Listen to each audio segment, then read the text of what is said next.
Under the humming fluorescence of the hangar, the air was sharp with the smell of hydraulic oil and cold metal, and the sound of tools echoed like whispers between steel ribs. But this morning, something was wrong. Maria Santis stood in the shadows. Before dawn, staring at the silver streaks of hardened glue sealing every drawer of her toolbox shut. The same box she'd carried across 2 deployments. Every wrench and gauge nested exactly where it belonged. Like surgical instruments in a kit meant to save lives. It wasn't a prank. It was a message. Problem, Santis? The voice came from the far side of the hangar, Staff Sergeant Jake Morrison emerging from behind the tail rotor of a Black Hawk, wiping grease from his hands in slow, deliberate circles. His tone dripped with mock concern, the kind that made everyone within earshot stop pretending to work. Corporal Davis, Staff Sergeant Williams, Private First Class Chun, they formed up like a flock sensing weakness, grinning in the pale pre-dawn light. Someone tampered with my equipment, Maria said, keeping her voice steady, though her hands burned to slam the point home.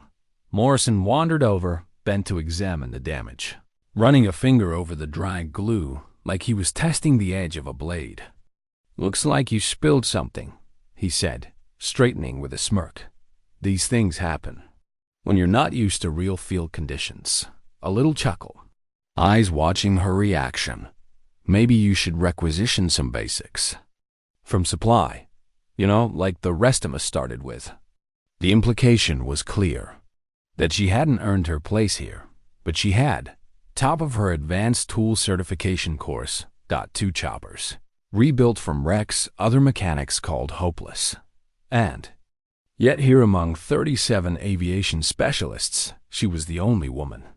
Credentials didn't matter. Not in a hangar soaked in the kind of old testosterone that clung to every rivet. She borrowed tools, worked the checks on Black Hawk 742 hydraulic fluids, rotor assemblies, each movement under invisible crosshairs. She found it then, a hairline crack in the tail rotor hub, fine as a spider's thread. Missed in the last inspection. It's within acceptable parameters, Morrison muttered without looking up from his clipboard. You're seeing problems that aren't there, Santis. Overthinking grounds birds. Grounded birds get Marines killed. Her jaw tightened, because the truth was that crack would spread under stress. And if it failed mid-flight, the pilot wouldn't have time to pray. She filed it anyway. The report would vanish into the void like the last ones. She already knew that. The weeks that followed were a grind of silent war. Parts she ordered arrived and crushed. Logs accidentally deleted. Briefings where her words evaporated into the air unless echoed by someone. Else someone mailed. It became predictable. Morrison would dismiss her, count under his breath, and within 40 seconds, another man would repeat her point, earn the nod, take the credit. She didn't need a clock to feel the sting anymore. And then came the Thursday night. Heat still clinging to the hangar like a damp blanket. She found the puddle first dark and oily under the belly of 742. Hydraulic fluid. She dropped to her knees, scanning the lines until her fingers met the loosened drain plug. It had been backed off just enough to bleed the system dry by morning. Her chest tightened. This wasn't carelessness. This was calculated. She called Morrison.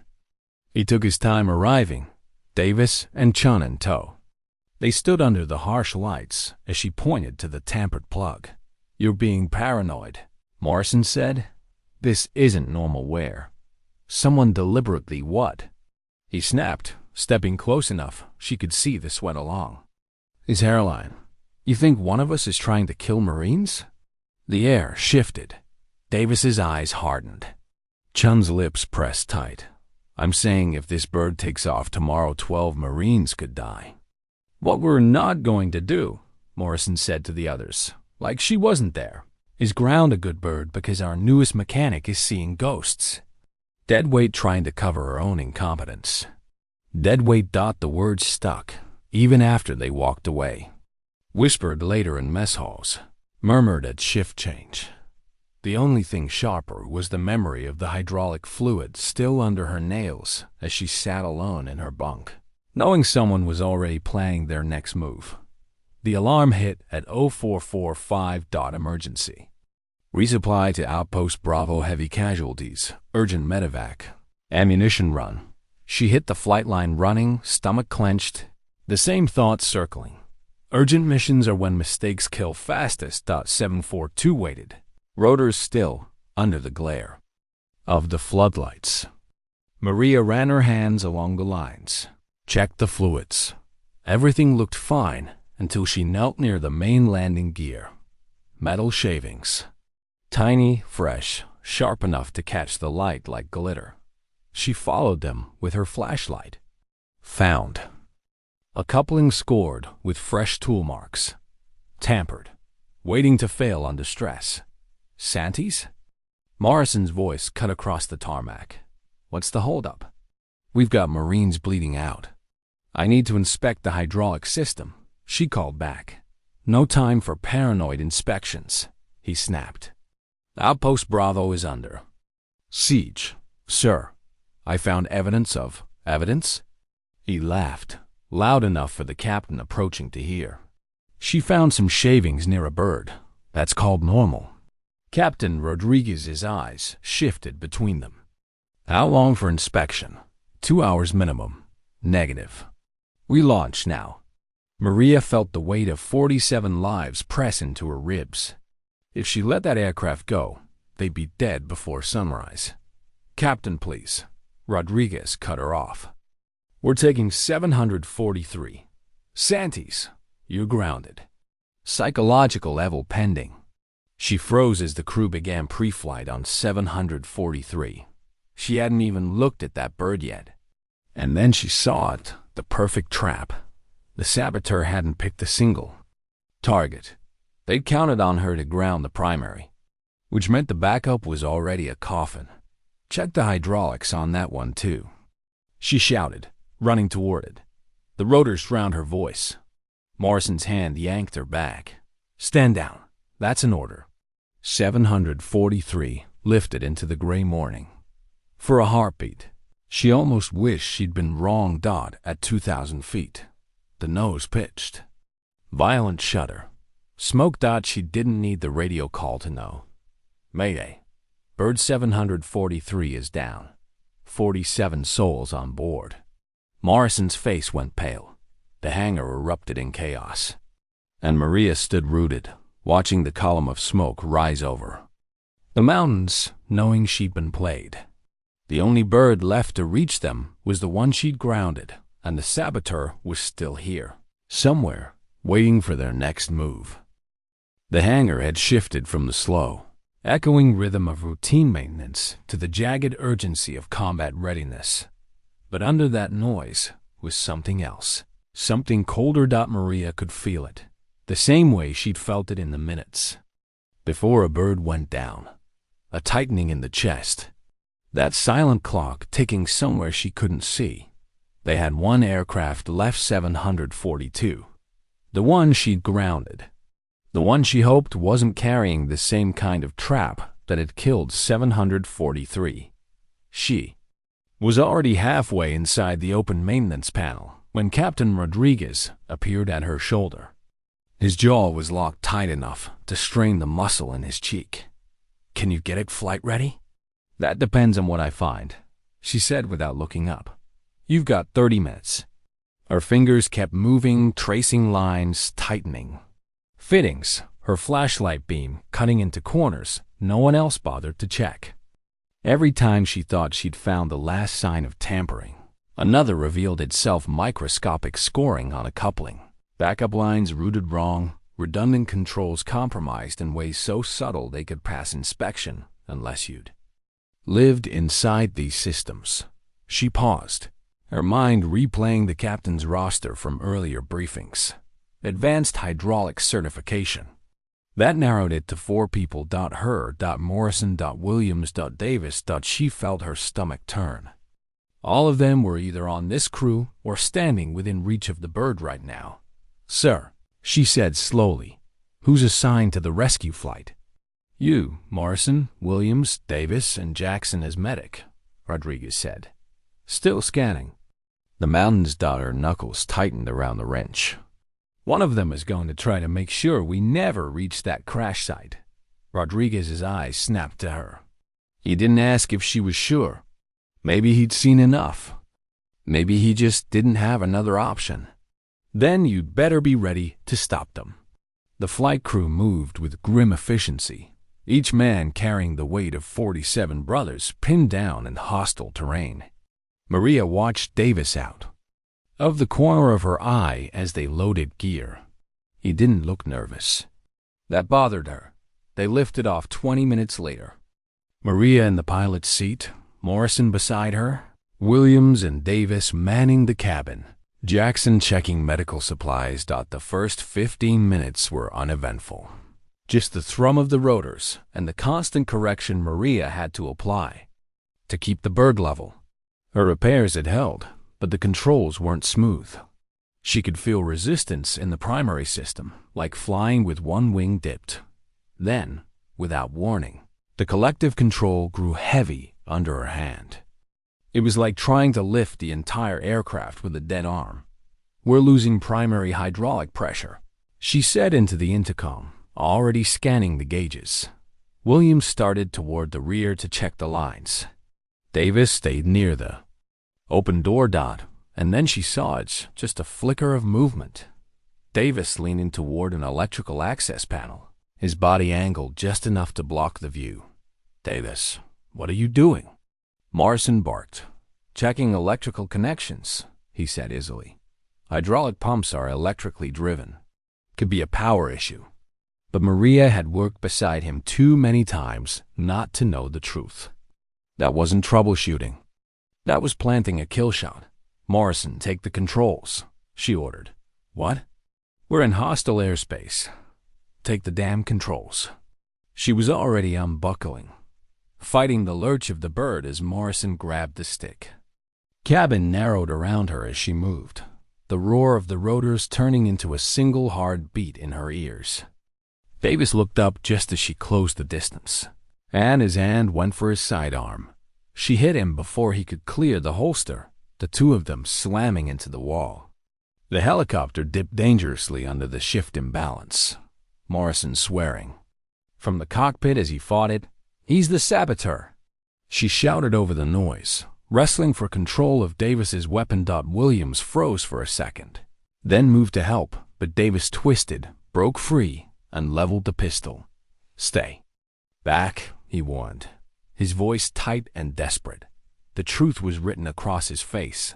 Now, no ideology, no righteous cause. Just the cold eyes of a man who'd made peace with trading lives for a number in his bank account. Morrison's voice cut through the chaos. Why, Davis? Why kill your own? Davis laughed, bitter and raw. You think this is about the Taliban? It's about money. 50 grand for every bird that goes down. 8 months' work, and I never got caught until she started poking around. Maria felt something shift in her chest. Not shock, not even rage, but a hard, cold resolve. He reached into his cargo pocket and pulled out a small black device. A remote detonator. I planted charges on this one too, he said, his voice almost calm. Insurance. We all go down, and they finish off whoever's still breathing down there. Maria calculated distances, timing, the probability that her next move would be her last. If he pressed that button, it was over, not just for them, but for every Marine fighting at the crash site below. The money's not worth it, she said, inching closer. Shut up, he snarled, finger tightening on the trigger. She moved before he could finish the thought, driving forward, slamming his wrist against the bulkhead. The detonation wasn't what he'd intended. The charges went, but Maria's earlier repairs had disrupted his wiring. Instead of tearing the bird apart, the blast crippled the tail rotor, throwing them into a violent spin. Hold on, Morrison yelled, wrestling the stick. The ground rushed up in a sickening whirl valley floor. Ridges, flashes of fire from Taliban positions below. They had seconds.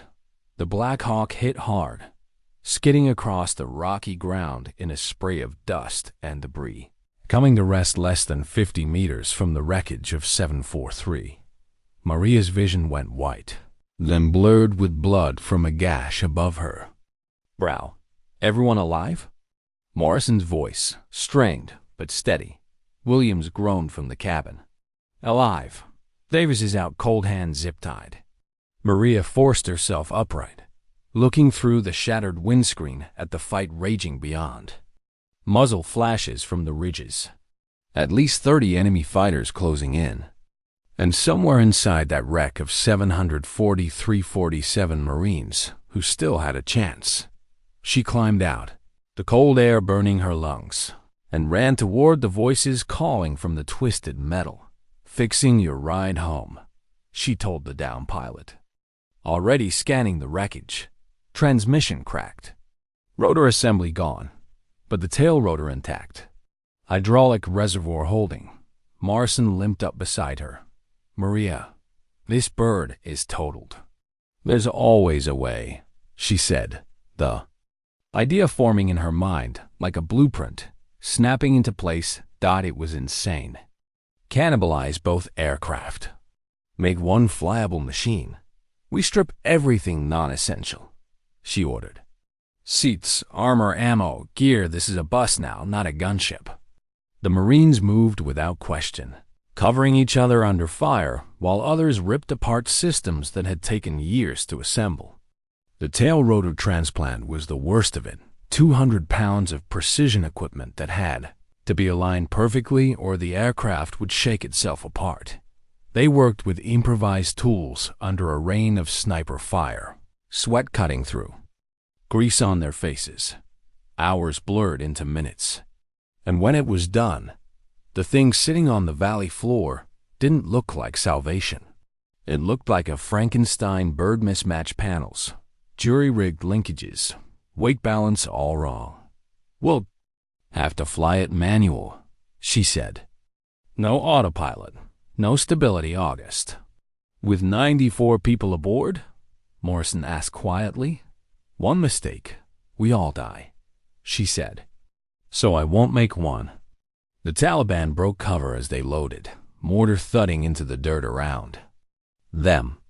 Marines crammed inside until there was no room left, clinging to rails and struts on the outside. Maria pulled collective. For a long, terrifying second, nothing happened.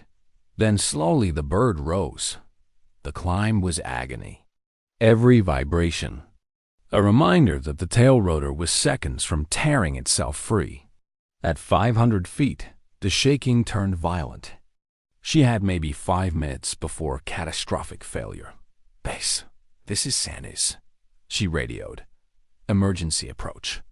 94 souls. Coming in hot. FOB coast appeared ahead." She had to kill the landing gear to keep the rotors alive, slamming the belly into the runway in a shower of sparks.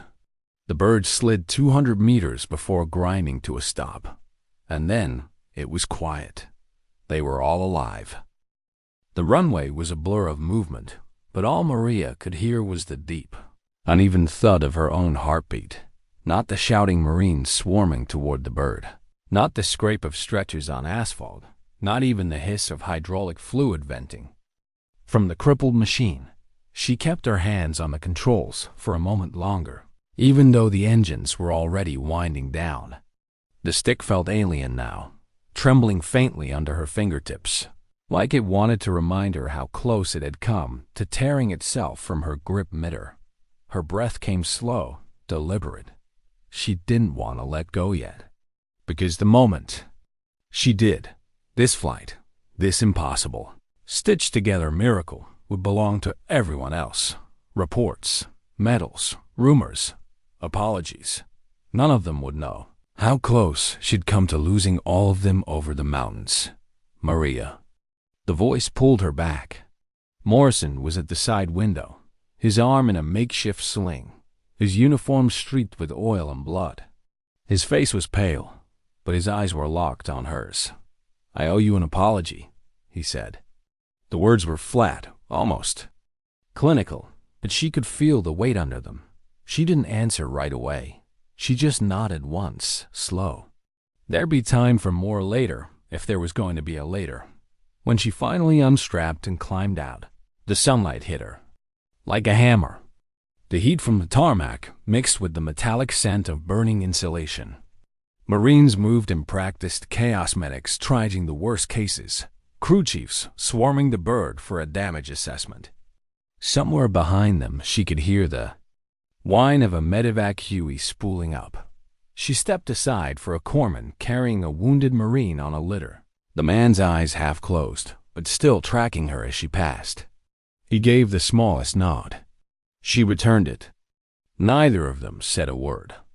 The next hours blurred into after-action muscle memory statements to the rescue commander, handing over the detonator she'd ripped from Davis's grip, confirming with security that he was still unconscious and restrained. She'd avoided thinking about him on the flight back. But now, with the adrenaline burning off, the thought crept in. Davis had been a part of their unit for over a year. Shared rations. Joked at the mess table. Worked alongside her on long maintenance shifts. And all the while, he'd been feeding information to the enemy, taking their birds apart piece by piece for money. She caught herself clenching her fists. "Gunny?" She turned. Captain Rodriguez stood there, eyes red from hours without rest, dust still caked into the creases of his face. "You're coming with me." They walked the short distance to the hangar, where two MPs stood guard at the door to a side office. Inside, Davis sat in a metal chair, wrists shackled to a chain bolted into the floor. His head lolled slightly, a purple bruise swelling along his jaw from where she'd slammed him against the bulkhead. His eyes opened when she stepped in, and he smiled. "You think you stopped anything?" His voice was hoarse, almost amused. "I'm just one guy. There's always someone else waiting to take my place. You fix one bird, we break two more." Maria stepped closer until she could see the sweat beading along his hairline. "Then I'll keep fixing them," she said, her voice quiet but certain. He tilted his head. "For what?" "You don't even like most of the people here. They call you names. They don't trust you. But you'll still bleed for them?" She didn't answer. Because the truth was, he was right about part of it. She didn't work for their trust. She worked for the 47 Marines who would have died in that valley. For the ones who couldn't wrench their way out of a trap set in the dark. Rodriguez ended it with a curt gesture to the MPs. "Get him to holding. Sid will have him." On a plane inside the hour. As they pulled Davis to his feet, he looked at her one last time. "You won today, but you can't win forever." The formal investigation began before the sun even dipped behind the ridgeline. It was bigger than she'd imagined. Sid, counterintelligence, aviation safety officers. Her reports, the ones Morrison had laughed off, became evidence. The deleted logs were pulled from backups she hadn't known existed. Her notes on each sabotage attempt, right down to the time of day and which personnel were present, formed a timeline that painted Davis into a corner so tight he couldn't crawl out. It turned out he hadn't been subtle. Not really. But in a unit where trust was treated like armor, no one wanted to believe the cracks were inside the plating. The numbers made her stomach turn. 3 birds lost in the last 8 months. 43 Marines dead because of his work. And not once had he been under serious suspicion until her. She didn't know if that was supposed to feel like a victory. It didn't. Single quotes T.6 weeks later. They stood on a parade ground the color of baked earth. The air was still, the only sound. The faint rustle of flags in the breeze. She stood at attention in her dress uniform, the rows of ribbons on her chest still feeling foreign. In front of her, General Morrison, no relation, read from a citation in a voice that carried to the far end of the formation. For conspicuous gallantry and intrepidity at the risk of her life above and beyond the call of duty, The Medal of Honor rested in his hands, the light catching on its pale blue ribbon. She thought about the toolbox glued shut, the words dead weight, the feeling of hydraulic oil drying on her skin while men in her unit laughed in the shadows. And now this. The metal was cold against her collarbone when he fastened it in place. She saluted. The formation saluted back, but in her mind, she was still in the cockpit of a crippled bird over the mountains, hearing bolts rattle loose under her boots. The reception afterward was quieter than she'd expected. No speeches. Just Marines leaning against tables, plates balanced on one hand, nodding when their eyes met hers. Morrison Jake approached from across the room. His arm was still in a sling, though she knew the doctors had cleared him weeks ago. "I've been thinking about what you said," he told her, "about seeing problems other people miss." She raised an eyebrow. "I want to learn how to do that," he said. Took her a second to find the words. "It starts with listening.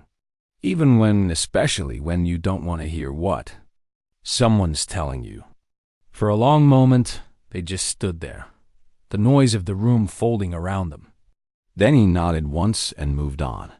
3 months later, she was promoted to gunnery sergeant and given a new office. The walls were bare, except for a single framed photograph, her hybrid Black Hawk, sitting crooked on the runway, panels mismatched, rotors sagging, but alive. 94 Marines had walked away from that thing. She'd been tasked with designing training protocols for mixed-gender aviation units. Her first class included Jake Morrison, who'd requested the transfer himself. She didn't make it easy for him.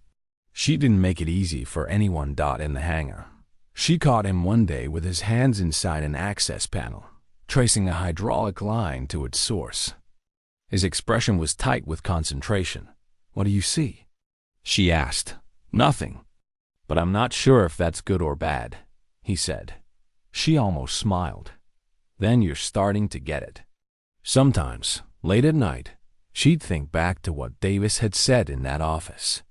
You can't win forever. Maybe not. But she'd learn something in those mountains, something about the kind of enemies you never see coming. Sometimes they were in uniform. Sometimes they lived in the same barracks. And sometimes they were just a voice in your own head, telling you that you weren't enough to make a difference.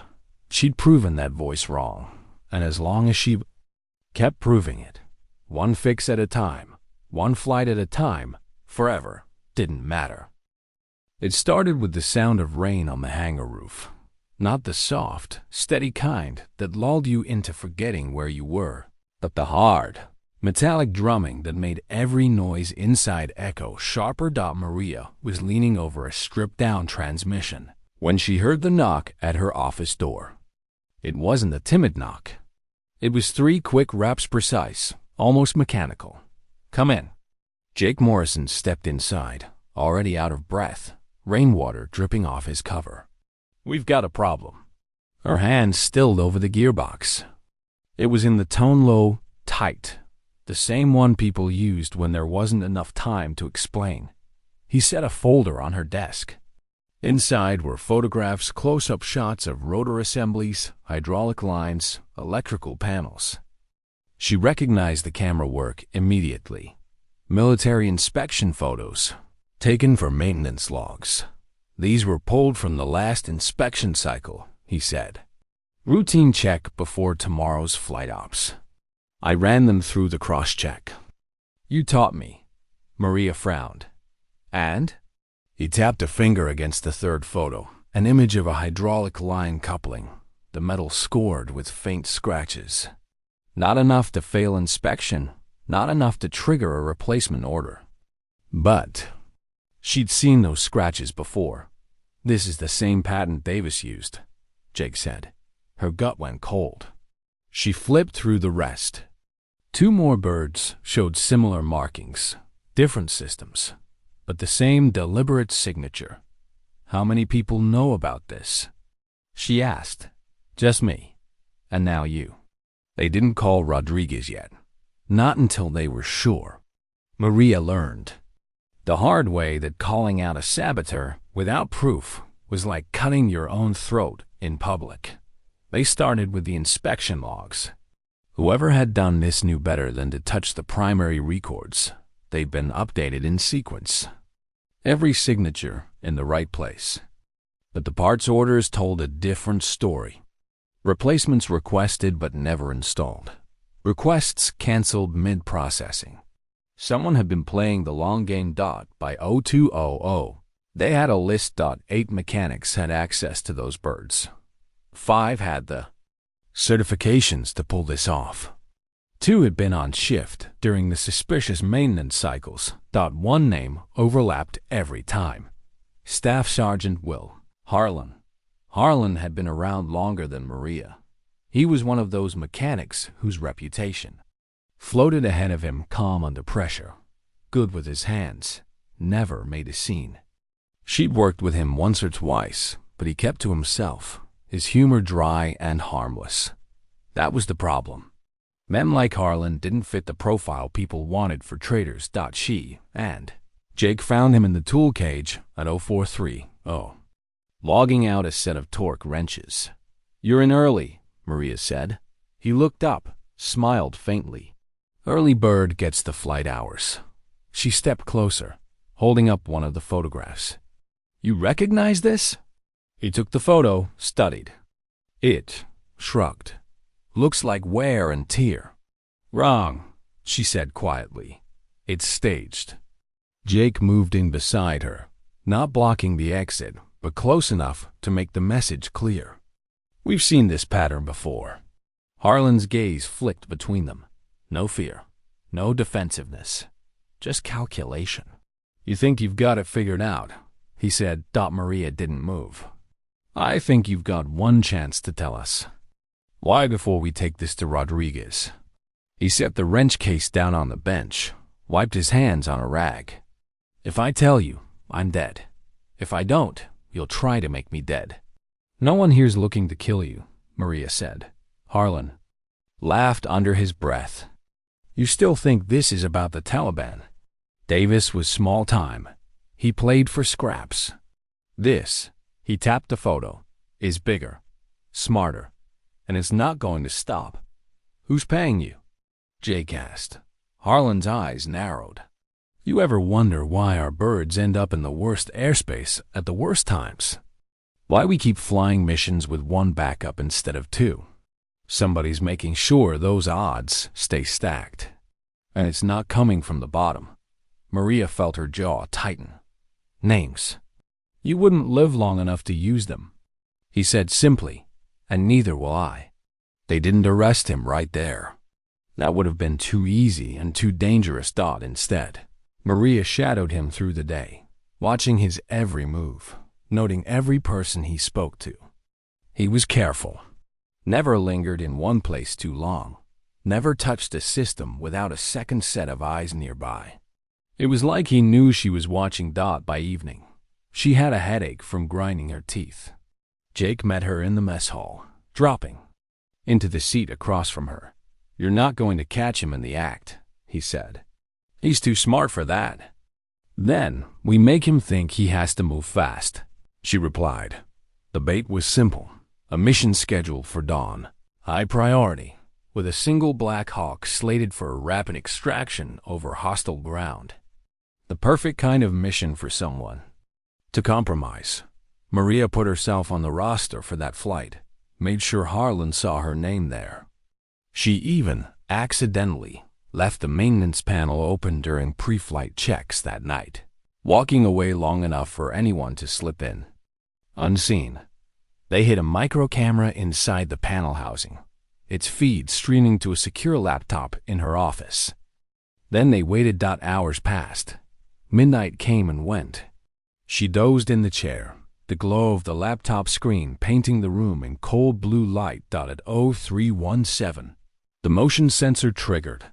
Harlan appeared on the screen, moving like a man who'd rehearsed every step. He reached into the panel, tools flashing briefly in the light, fingers working with practiced speed. It took him less than 90 seconds to sabotage the hydraulic bypass. Maria was already on her feet when he turned, a shadow filling the hangar doorway behind him. "Jake." "Evening." "Harlan," Jake said. The wrench clattered to the floor. In the interrogation room, Harlan didn't break easily. But the camera footage was damning, and once Rodriguez saw it, there was no way out. Still, Maria couldn't shake the feeling that he'd told the truth about one thing. Davis wasn't the end of it. She left the room before the MPs took him away. Outside, the rain had stopped, and the air smelled of wet earth. Jake caught up to her near the motor pool. "So, bigger than Davis?" he asked. "Bigger," she said, "and deeper." He studied her face for a moment. "You're not going to let this go, are you?" She shook her head. "Not until I know how far it goes." The next weeks were quiet on the surface. Missions went out, birds came back. The hangar smelled of fuel and oil instead of burnt insulation. But she didn't relax. Not fully. She kept digging in flight logs, in parts orders, in personnel transfers. There were patterns if you looked closely enough. Routes where backup birds were reassigned last minute. Flights scheduled in narrow, weather windows with no room for error. She started to see the shape of it. A shadow network that didn't care which flag was painted on the side of the aircraft. Only that the right bird went down in the right place. At the right time. And now, she had the beginnings of a list. It was after midnight again when she closed the folder and leaned back in her chair. Her eyes burned from the strain. Outside, the rain had started up once more, tapping at the hangar roof like an impatient hand. She thought about Davis, about Harlan, about the space between them, two men working for different paymasters, but toward the same end, and about the voice in her head that kept asking the same question: how many more? The first sign that the network had noticed her came in the form of silence. Not the peaceful kind, but the kind that feels like a door closing behind you in a dark hallway. For weeks, Maria had been quietly digging cross-referencing flight rosters, with maintenance records, tracing suspicious parts orders through logistics chains that stretched halfway across the theater. Now, nothing. No bad birds coming in. No last-minute maintenance accidents. On paper, everything was clean. Too clean. Jake saw it too. He didn't need her to spell it out. "They know," he said one morning over coffee in the hangar break room. "They're freezing you out." Maria nodded, though her mind was elsewhere. Freezing her out wasn't the endgame. It was the pause before the move. 2 nights later, it came. She was walking back from the motor pool when the blast lit the night. A muffled thump, low enough to sound like an accident, loud enough to send her to a crouch instinctively. The source was clear, maintenance bay 2 buildings over. By the time she reached it, fire suppression foam was already hissing from the ceiling. The bird inside U-60 tail number 981 was a gutted carcass. Its main transmission cracked, open like a chest cavity. Captain Rodriguez stood near the nose, shouting into a radio. "Engineers are saying it was a pressure test failure," he told her when she approached. "Hydraulic overpressure blew the casing." Maria shook her head. "That doesn't happen in a sealed test without someone making it happen." "Not this again," she cut him off. "Sir, you want to chalk this up as an accident, fine. But that casing wasn't just compromised. It was primed." Rodriguez's eyes narrowed. "You're telling me this was for you?" "I'm telling you," she said quietly. "They just sent me a message." The next morning, she found the second message. Her office was exactly as she'd left it, except for the photograph on her desk. It was the same shot she'd kept in a folder in her locked drawer. The Frankenstein Black Hawk she'd flown out of the valley, rotor sagging, belly scraped raw from the runway. Only now, across the image, someone had drawn a thin red X. Jake saw it when he came in. His face tightened. "This is them telling you to stop." It's them telling me they think I scare easily, she said. Her list of names was still thin. The patterns were forming. One stood out. Sergeant First Class Victor Rourke. He was a logistics NCO at a supply hub 2 hours away. On paper, he had nothing to do with flight ops.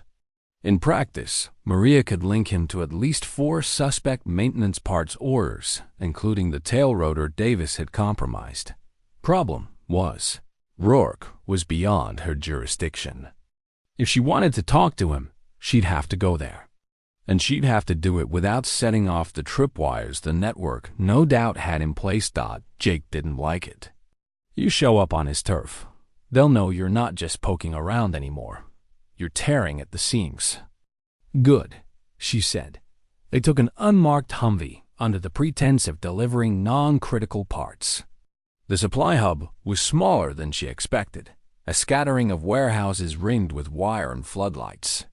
Inside, the air was thick with the smell of fuel and dust. They found Rourke in a side bay, clipboard in hand.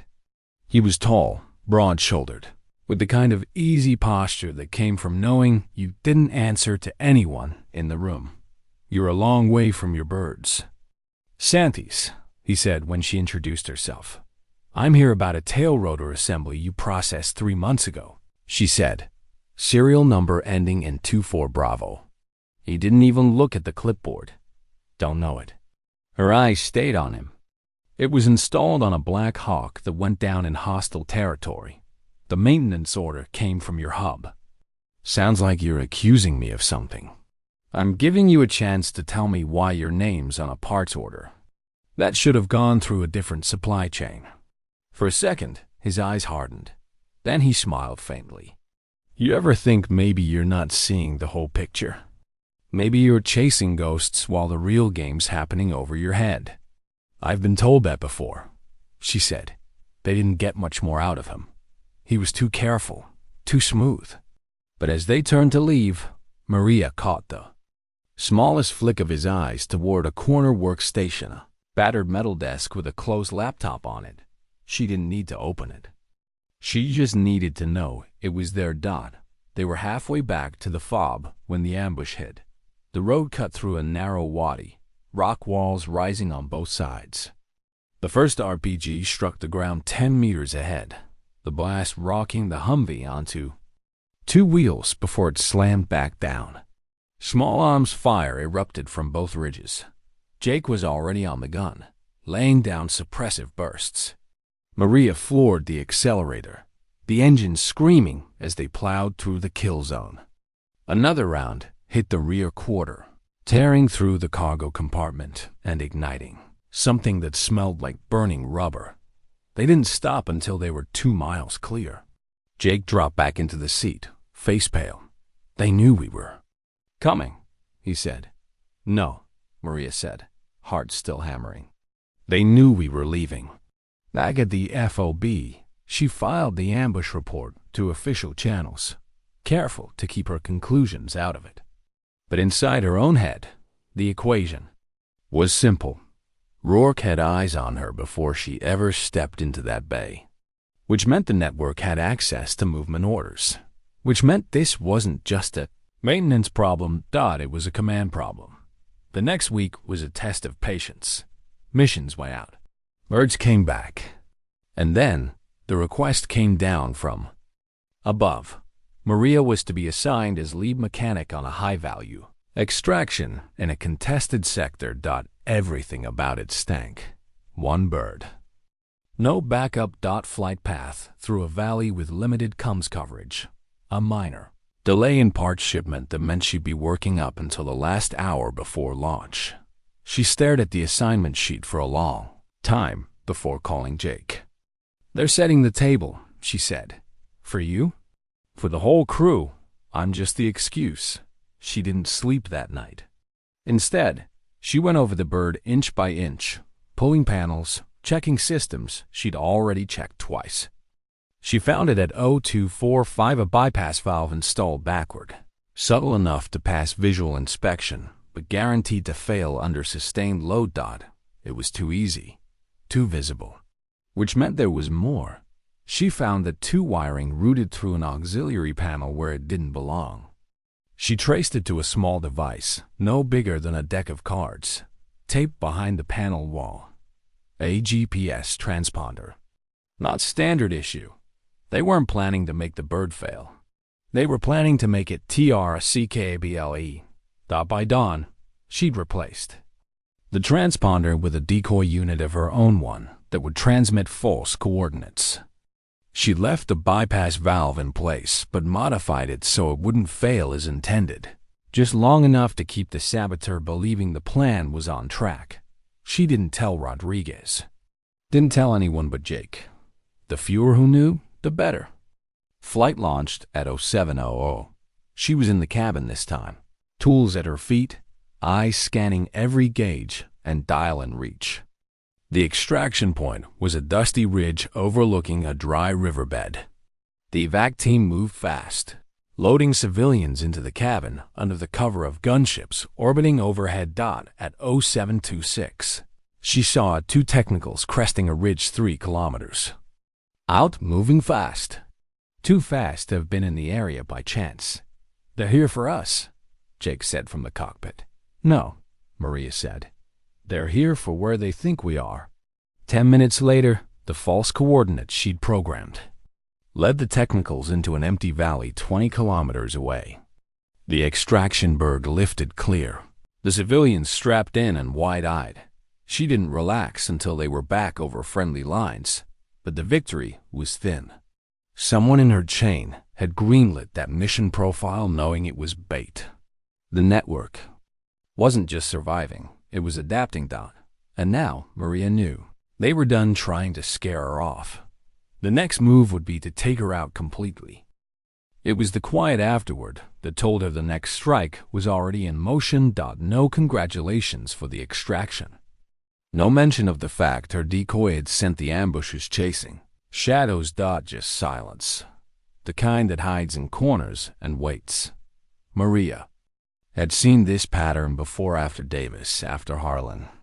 When the network stumbled, it went to ground.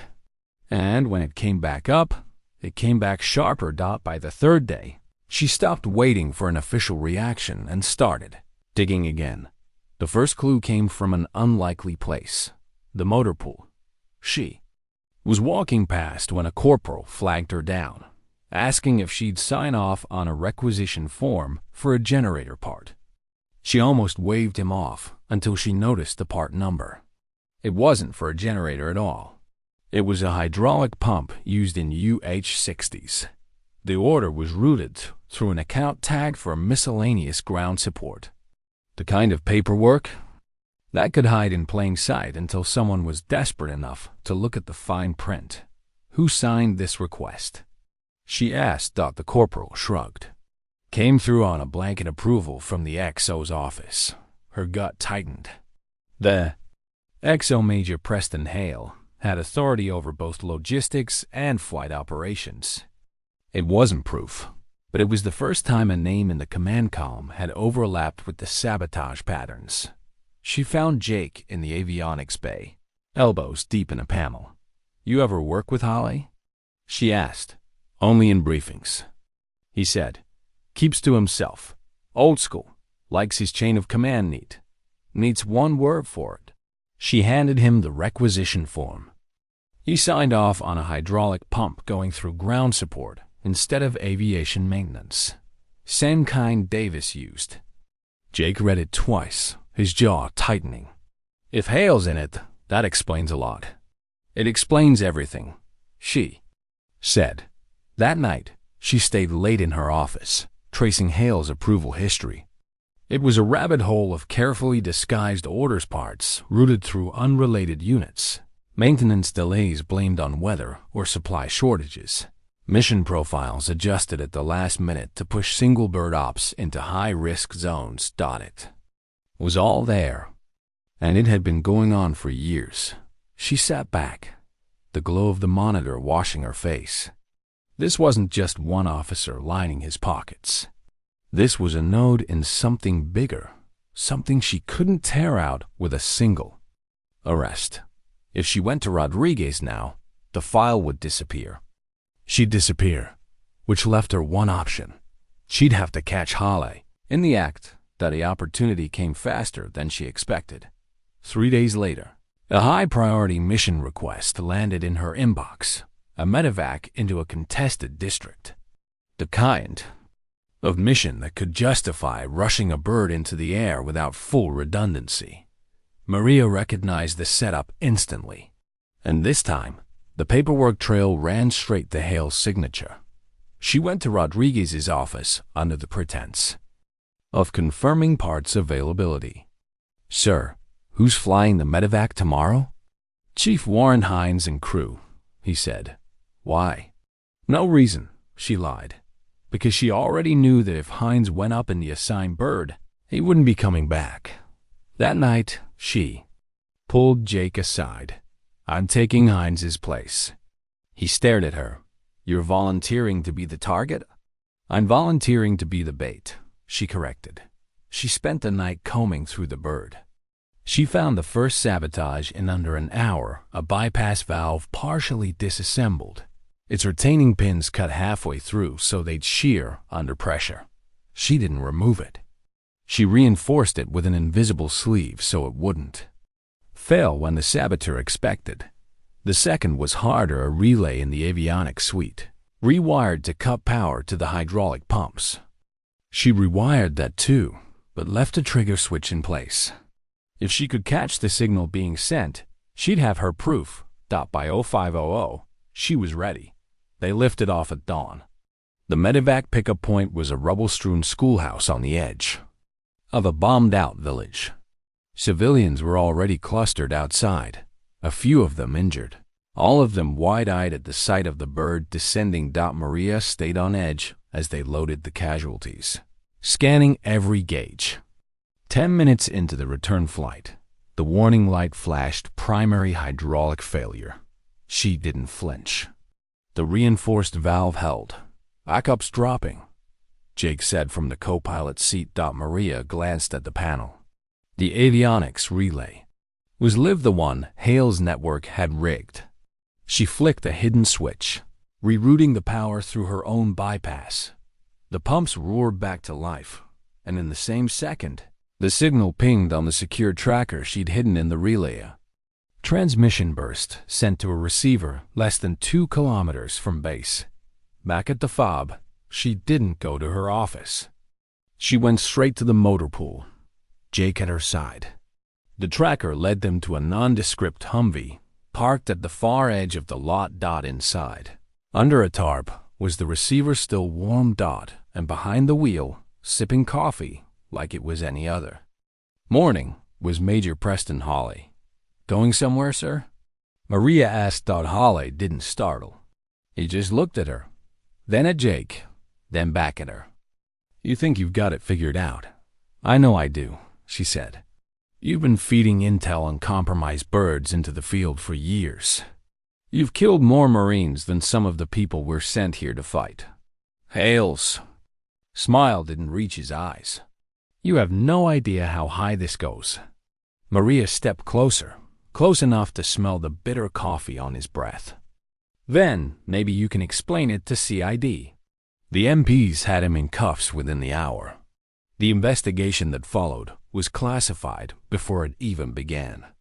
Maria knew she'd see almost none of the results, but she also knew this wasn't the top of the ladder. Hawley was just another rung, and the network would feel the loss. That night, she sat alone in her office, the photo of the Frankenstein Black Hawk on the wall behind her. Rain tapped against the roof, steady and unhurried. She thought about Davis, Harlan, Rourke, Hawley. Each one had been a piece of the same shadow machine, and each time she'd pulled a piece out, the machine kept moving. She didn't know if she could stop it entirely, but she knew she could keep breaking it one piece at a time. The orders were clear. Stand down. That's what Rodriguez told her. Eyes flat, tone official. Sid had taken Hawley. The investigation was ongoing. Maria's name was nowhere in the official reports, which meant one thing: someone up the chain had decided to box her out. The network had already proven it could survive losing one operative, losing two, losing four. As long as the supply chain kept running, as long as the right parts disappeared or arrived broken, the sabotage could go on indefinitely. She stared at the wall of her office, at the photo of the Frankenstein Black Hawk. That day in the valley had been the closest she'd come to stopping them. And it had been pure desperation, not strategy. If she wanted to actually hurt them, she couldn't wait for another bird to go down. She'd have to hit them before they touched the aircraft dot at the source. The problem was, the source wasn't on any map dot. The supply manifests were intentionally muddy shipments routed through civilian contractors, third country warehouses, and hubs so far outside the EO that nobody questioned their existence. The trick was finding the overlap between the fake routes and the birds that had gone down. She didn't find it on base. She found it at a roadside tea stand, 30 kilometers from the wire. Jake had agreed to come without asking questions. He knew the look in her eyes too well by now. They sat at a chipped plastic table while a battered radio played tinny music in the background. "This is it," Maria said, sliding a folded manifest across to him. "Every compromised bird in the last year traces through this warehouse." Jake glanced at the location. "That's across the border." "Not officially," she said. "Officially, it's just a contractor site. Fuel storage, but there's no fuel moving through it. You know what happens if we cross without clearance." Maria looked him dead in the eye. "We won't be crossing for long." They left at night in an unmarked Hilux, stripped of anything that screamed military. Just tools, water, a small rifle each, and a handheld jammer Maria had borrowed from an avionics tech who owed her a favor. The drive was silent. Not because they didn't have anything to say, but because both knew that once the first checkpoint was behind them, there was no pulling back. They skirted the main road, cutting through gravel flats and dry riverbeds. By dawn, they were parked in a shallow wadi overlooking a cluster of corrugated steel buildings, their roofs rusted and sagging under the weight of years. It looked like nothing. That was the point. Through binoculars, Maria counted 3 men in mismatched uniforms, carrying rifles that had seen too many hands. No visible guards at the doors. No cameras she could spot, but the trucks told a different story. Flatbeds with civilian plates, their beds stacked with sealed crates. She didn't need to open them to know what was inside. "We can't take it all," Jake said. "Not with just the 2 of us." Maria nodded. "We all need to. We just need to make it useless." The jammer went live as they approached cutting. Radios, cell towers, anything that could call for help faster than a runner. Inside, the air was hot and stale, smelling of dust and grease. The first warehouse was full of the expected spare rotor blades, gearboxes, avionics modules. But in the far corner, under a tarp, she found them. Hydraulic pumps identical to the ones that had been compromised. She pulled one free, running her fingers along the coupling. The same scoring marks, the same precise cuts. These weren't ready for installation. They were prepped to fail. How many birds could they take down with this lot? Jake asked. "Enough to cripple an entire battalion," she said. The sound of a door slamming cut the air. Voices. Too close. They ducked behind a stack of crates as 2 men walked past, speaking in a language Maria didn't recognize. She caught the words shipment and 3 days. 3 days. That was the next drop, which meant this wasn't just a stash, it was a distribution point. She looked at Jake. "We can't just break it. We have to burn it." The fuel drums were stacked in the second warehouse. Civilian marked, but the stenciling on the sides was military code for volatile. Enough to turn the whole compound into molten scrap. Jake hesitated. "Once we light it, we've got maybe 2 minutes before someone figures out where we are. That's 150 longer than we'll need," she said. They rigged the drums with thermite charges, quiet, smokeless, until they ignited. By the time they were done, Maria's shirt was stuck to her back with sweat. She pulled the striker. The hiss was almost delicate. Then the first drum cracked, and the air turned white-hot. They were already in the hillocks when the fuel went up, the blast wave rattling the rear panels. A column of black smoke curled into the morning sky, visible for miles. Maria didn't look back until they'd put 10 kilometers between them and the compound. The warehouse roofs were gone, peeled back, like tin foil. The trucks were burning. It wouldn't end the network, but it would hurt. They crossed back over the wire by nightfall, slipping through a supply convoy that had no reason to suspect 2 dusty techs had just gutted a major sabotage hub. In her quarters, Maria stripped off her gear and sat on the edge of the bed. Her hands smelled of burnt metal. Her ears still rang from the blast. She knew she'd just painted a target on her back big enough to be seen from orbit. The next morning, Rodriguez called her in. He didn't look angry. He looked tired.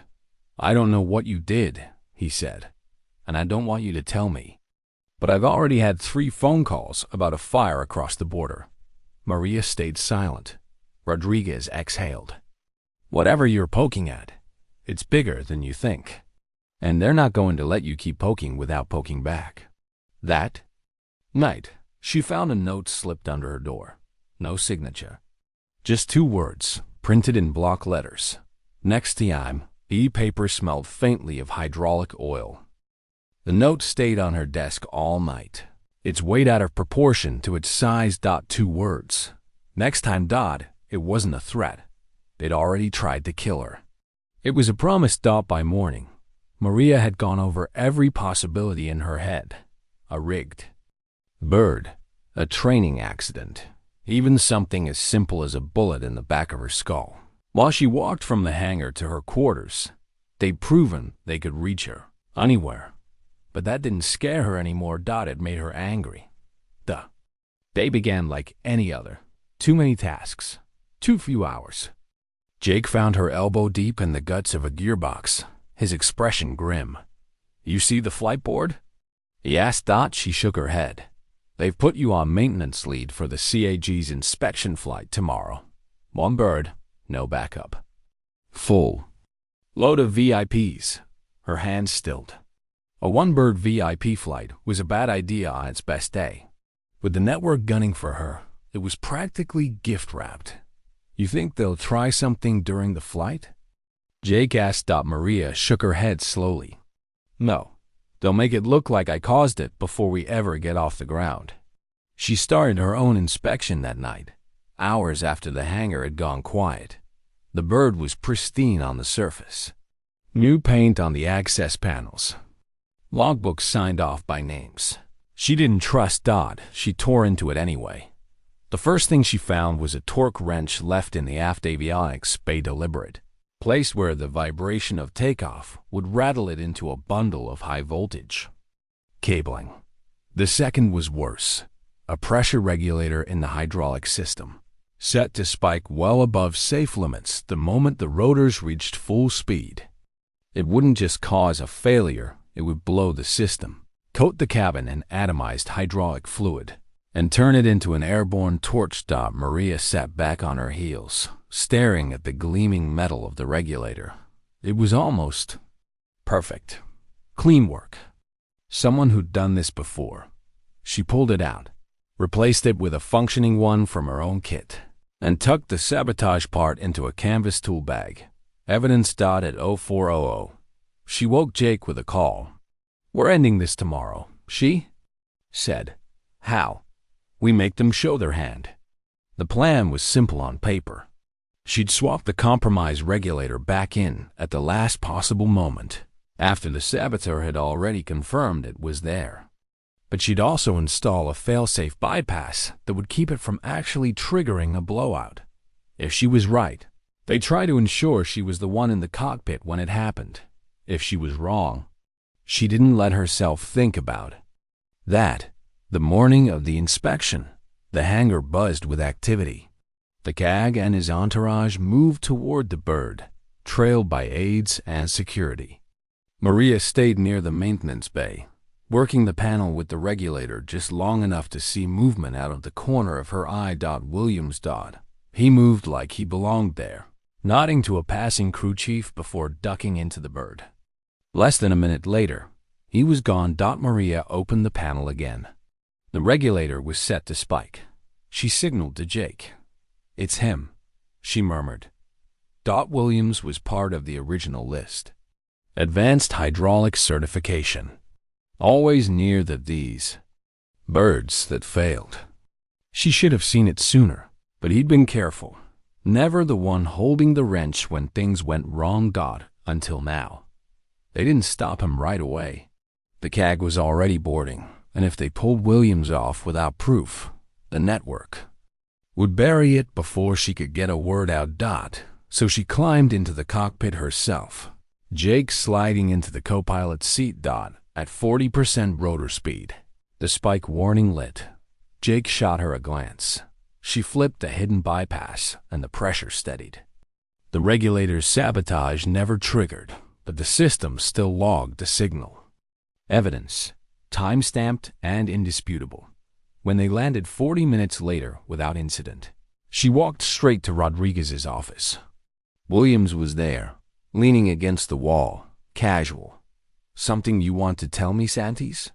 he asked. She dropped the canvas tool bag on the desk. The sabotage regulator rolled out, clanging against the wood. Rodriguez's face darkened. "Where did you get this?" Maria didn't take her eyes off Williams. "Ask him." For a heartbeat, Williams didn't flinch. Then his eyes narrowed, and she saw it, the same look Davis had worn in the cabin of 742. The moment he knew it was over, Seeb had him in restraints within the hour. The logs from the flight, combined with the part in her bag, tied him to 6 prior incidents, and like Hala, he didn't try to name names. The network's code was silence, but Maria didn't need his confession. She already knew this was bigger than any one man. That night, she walked the flight line alone. The birds sat under the floodlights, blades still, their shapes looming like patient animals waiting for the hunt to start again. She thought about all the ones she'd lost. About the men who'd laughed at her in the hangar, called her dead weight, dismissed every warning until it was too late. And about the Marines who'd lived because she refused to shut up. Jake found her there. "You know, this doesn't end here," he said. "Yeah," she said softly, "but neither do I." They stood in silence for a moment, the wind stirring the dust at their feet. Somewhere beyond the wire, the network was already adjusting, replacing the piece she'd just pulled out. But for now, just for tonight, she'd won. Later, in her office, she looked up at the photo of the Frankenstein Black Hawk, the mismatched panels, the scorched belly, the bird that shouldn't have flown but did. It wasn't pretty. It wasn't perfect. But it had gotten the job done. Sometimes, dignity didn't speak. It simply acted. And so would she.